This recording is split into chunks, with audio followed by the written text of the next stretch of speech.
Assalamualaikum warahmatullahi wabarakatuh. Dalam kesempatan kali ini kita akan melanjutkan pembahasan kita pencocokan kurva masuk kepada subbab regresi. Nah, dalam beberapa kesempatan sebelumnya kita sudah membahas interpolasi mulai dari linear, kuadratik, kubikal, Lagrange, Newton, kemudian yang terakhir adalah Newton-Gregory yang terdiri dari Newton-Gregory maju dan Newton-Gregory mundur. Nah, pada pertemuan pembahasan awal-awal tentang pencocokan kurva, terdapat dua metode yang kita gunakan, interpolasi dan regresi, di mana interpolasi merupakan pencocokan kurva yang harus melalui setiap titik data. Nah, sementara kalau regresi ini tidak harus melalui semua titik data. Karena apa? Karena kita cukup melihat pola atau tren atau kecenderungan dari titik-titik data tersebut. Karena dalam regresi ada pertimbangan bahwa data yang kita dapatkan itu tidak pas atau banyak galatnya atau galatnya besar. Jadi galat besar boleh jadi karena ketidaktelitian alat ukur, kesalahan pembacaan atau perilaku sistem yang kita ukur. Nah, sehingga sulit untuk mendapatkan pendekatan atau garis pendekatan yang pas gitu, yang harus melalui semua titik. Cukup dilihat polanya saja. Nah, seperti ini. Untuk regresi, persamaan regresi ada 3 sub pokok lagi. Pertama linear, kemudian non-linear, dan terakhir adalah polinomial. Nah, untuk linear ini garis lurus, Y sama dengan A plus BX, di mana kita melihat kecenderungan titik data. Kecenderungan titik data ini linear. Kemudian yang non-linear ini bisa jadi berbentuk parabola, bisa jadi berbentuk eksponensial atau dalam bentuk laju pertumbuhan seperti itu ya. Nah, kemudian yang terakhir adalah regresi polinomial suku banyak. Nah, ini akan kita bahas satu persatu ya. Oke, langsung saja kita masuk ke regresi linear. Saudara-saudara sekalian, perhatikan gambar di samping ini terdapat titik-titik data pada sumbu X dan Y. Pada sumbu X dan Y, di mana setiap titik data terwakilkan untuk X1, Y1 hingga Xn, Yn. Nah, titik hitam ini adalah menunjukkan data hasil pengukuran. Titik-titik hitam ini menunjukkan data hasil pengukuran. Sementara garis kuning ini adalah garis pendekatan yang kita dapatkan melalui regresi linear A plus BX, di mana X-nya biasanya kita diminta untuk menentukan nilai Y, di mana Y-nya di sini adalah kita simbolkan dengan Fx. Fx itu adalah A plus BX. Nah, A plus BX inilah kita cari nanti, A dan B-nya.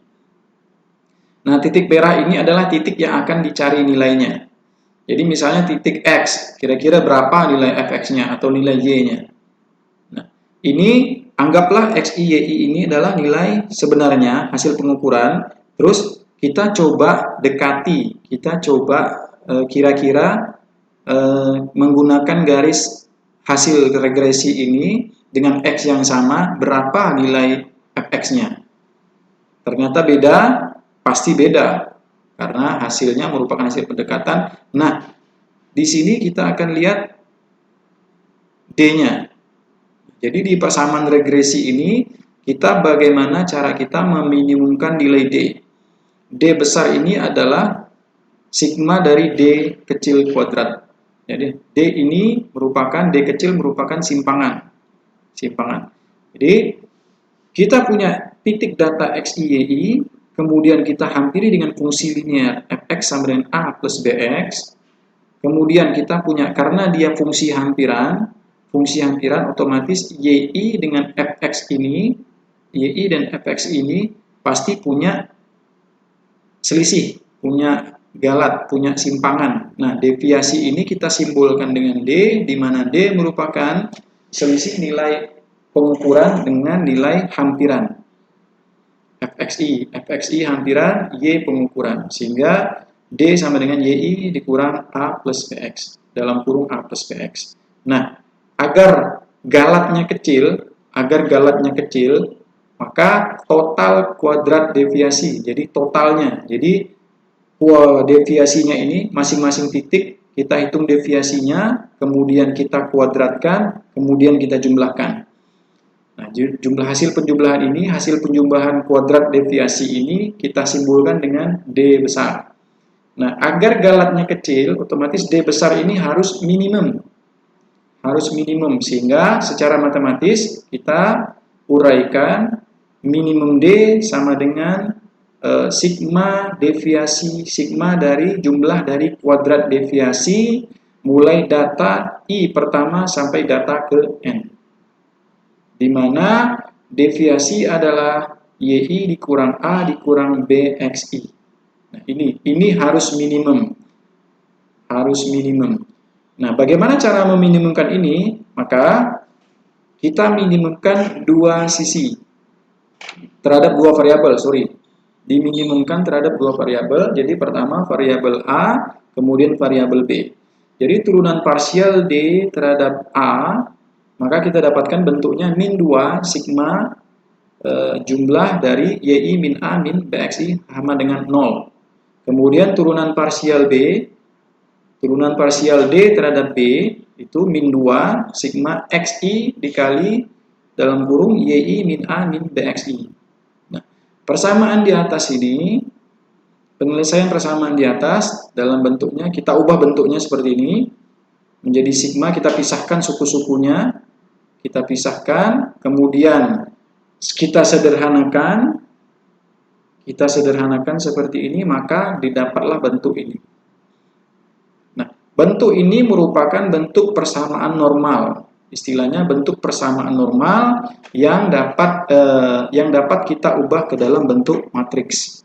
Nah, inilah bentuk sederhana dalam bentuk matriks, di mana XI, kemudian XI kuadrat, variabel AB, N ini adalah jumlah data, dan kemudian XI, sigma XI YI.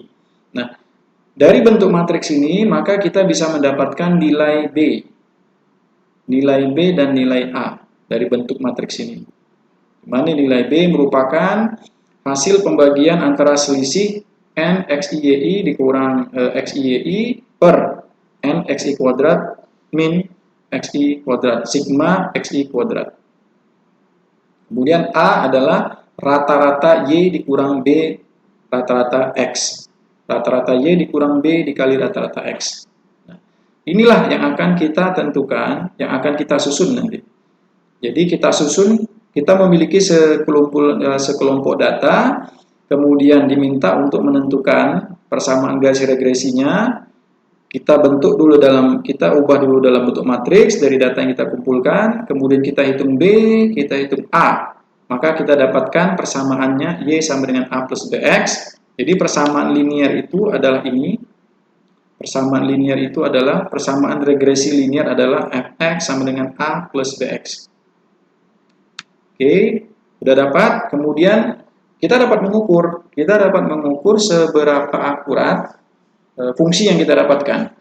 Seberapa akurat sih Y plus A, Y sama dengan A plus Bx yang kita dapatkan. Fx sama dengan A plus Bx itu dengan dengan menghitung nilai galat RMS, root mean square error. Root mean square error. Mungkin di dalam metode penelitian mungkin sudah belum ngambil ya. Di dalam metode penelitian biasanya dihitung juga ini. Jadi data statistik harusnya sudah dapat tentang ini. Di mana RMS ini merupakan akar dari 1/n dikali kuadrat deviasi. Nah, kuadrat deviasi ini adalah D ya. Ini kuadrat deviasi adalah D. Jadi Fxi dikurang YI sama dengan deviasi. Ingat di sini. Ini. Nah, D ini kan YI Fxi. Sama saja sebenarnya karena ini kan sudah di kurung mutlak. Kurung mutlak, jadi mau Fxi dikurang YI atau YI dikurang Fxi sama saja. Toh dia dikuadratkan, sudah dimutlakkan, kemudian dikuadratkan lagi. Oke, ini adalah D. Jadi sigma kuadrat D kecil adalah D besar. Jadi 1/n D besar. Jadi akar pangkat 2 1/n D besar. Oke, di mana D besar adalah sigma D kecil kuadrat. Oke, mungkin kita langsung coba ke pembahasan contoh soal. Kita punya sekumpulan titik data, tentukan persamaan garis lurusnya.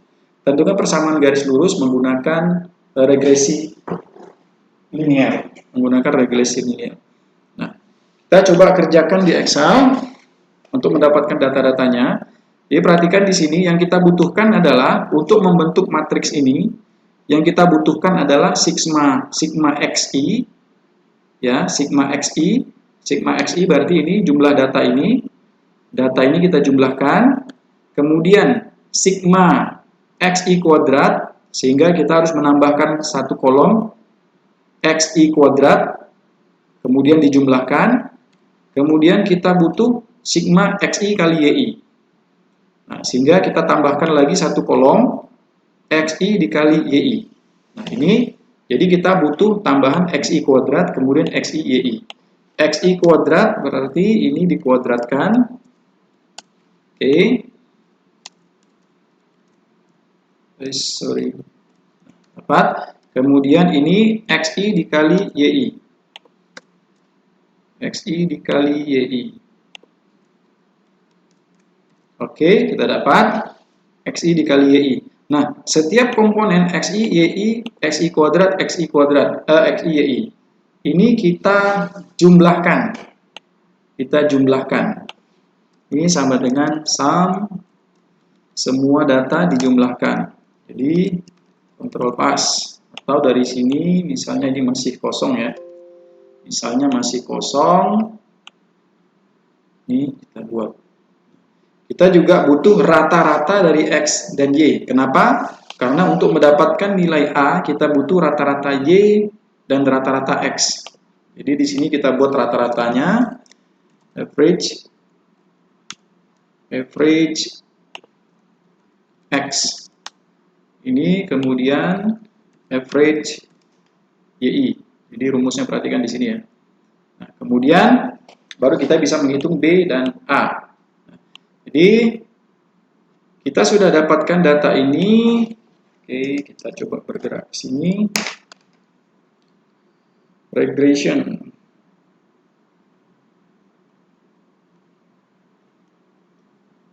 Regresi linear contoh 5.9. Oke. Saya coba copy. Langsung copy. Oh, nggak mau. Kita harus pakai ini. Cancel. Kita pindah ke mau ya. Ada di. Oke, berarti ini tidak diperlukan lagi saudara-saudara. Ini kita dapat. Nah, kita sudah punya data, otomatis kita susun datanya sesuai dengan matriks seperti ini. Oke, kita susun sesuai matriks seperti ini.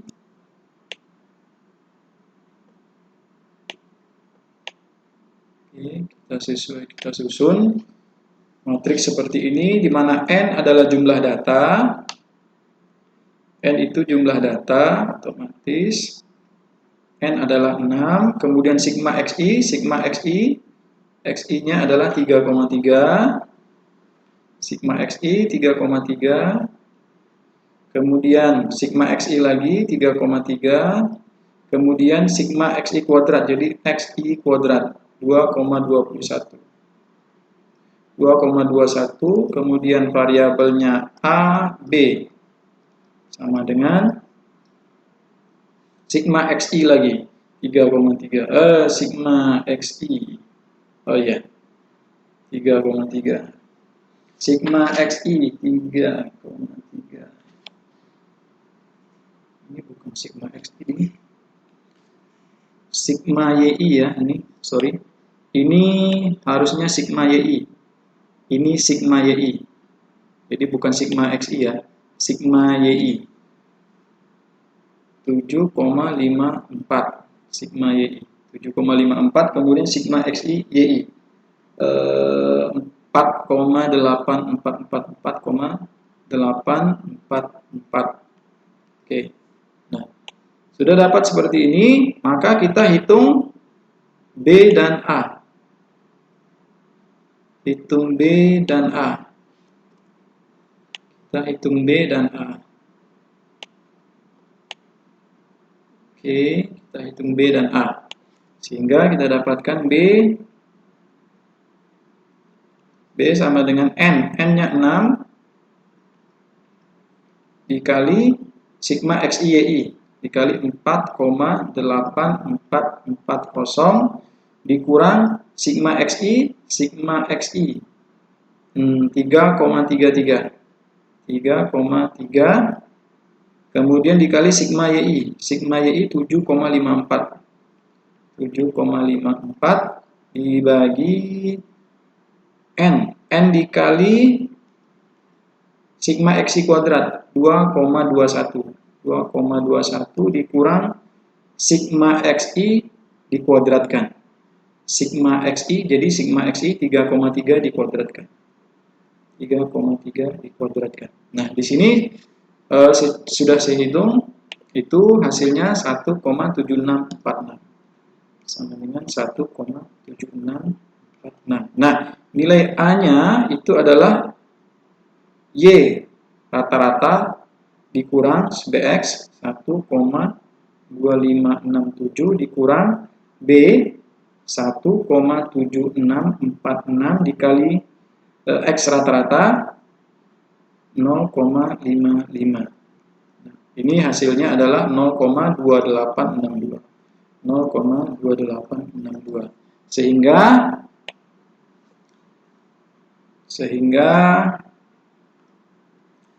di pertanyaannya adalah tentukan, perkirakan nilai Y untuk X sama dengan 1. Sehingga Fx yang terbentuk adalah Fx yang terbentuk persamaan regresi,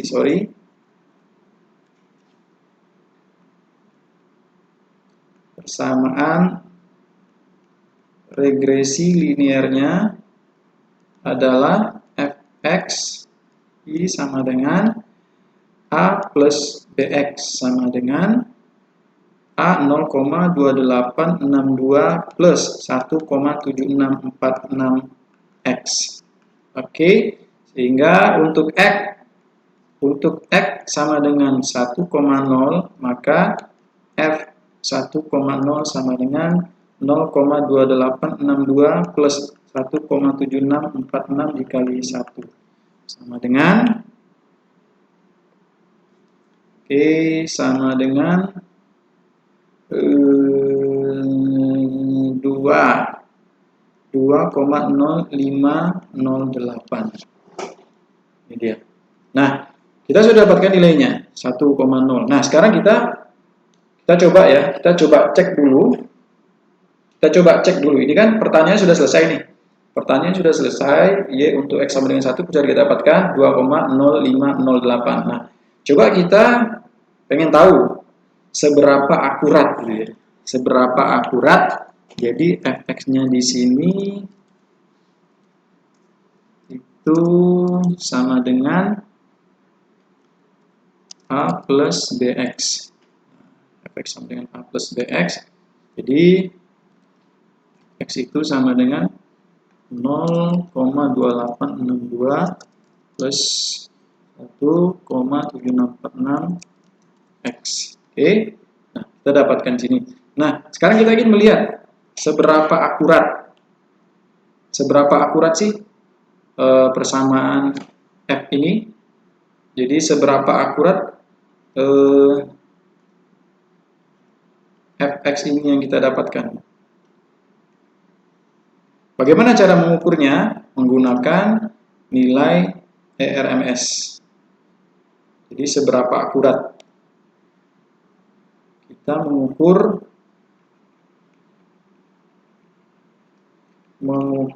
akurasi persamaan regresi. Oke, otomatis gunakan ini.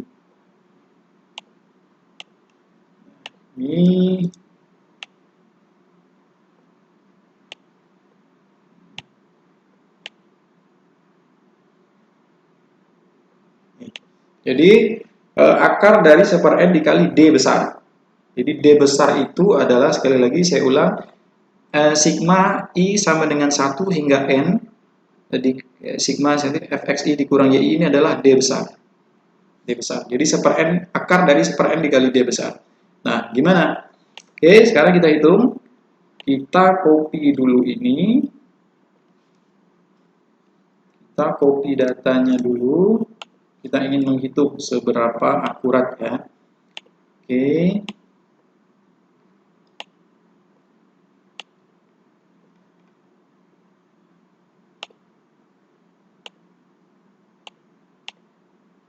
Seberapa akurat? Nah, ini kita punya fxi di sini, otomatis di sini anggaplah fx-nya.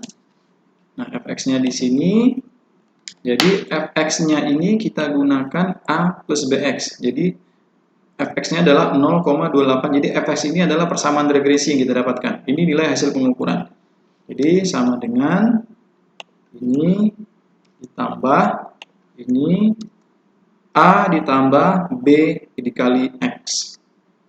Dikali X. Oke, kita kunci dulu A dan B-nya sehingga ketika di copy paste ke bawah tidak berubah nilainya. Nah, sudah kita dapatkan. Nah, sekarang kita hitung deviasinya. D. Jadi deviasinya kita hitung. Deviasi sama dengan YI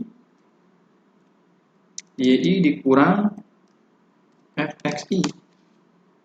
Nah, dari D. D-nya itu sama dengan ini dikurang, sama dengan ini dikurang ini. Turunkan ke bawah, deviasi. Nah, yang kita hitung adalah karena D. Jadi D itu tadi D sama dengan sigma. Jadi D sama dengan sigma D kuadrat. Nah, sigma D kuadrat. Jadi D itu sama dengan sigma D kuadrat, berarti D kuadrat sini ya. D kuadrat atau D pangkat 2. D oke, pangkat 2. Jadi D ini sigma D kuadrat. Jadi kita cari D kuadrat dulu. D kuadrat dulu sama dengan ini kita kuadratkan. Kita kuadratkan. Hasilnya ini, nah D-nya di sini. Jadi D-nya itu di sini. D-nya di sini. C paste C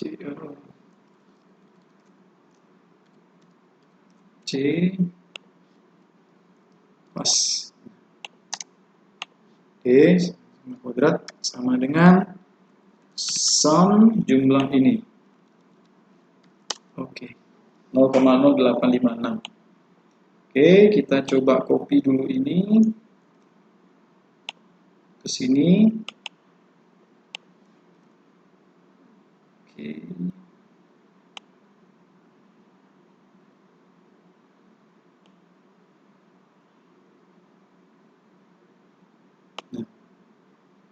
Oke, kita dapat. Nah, jadi RMS-nya adalah ini.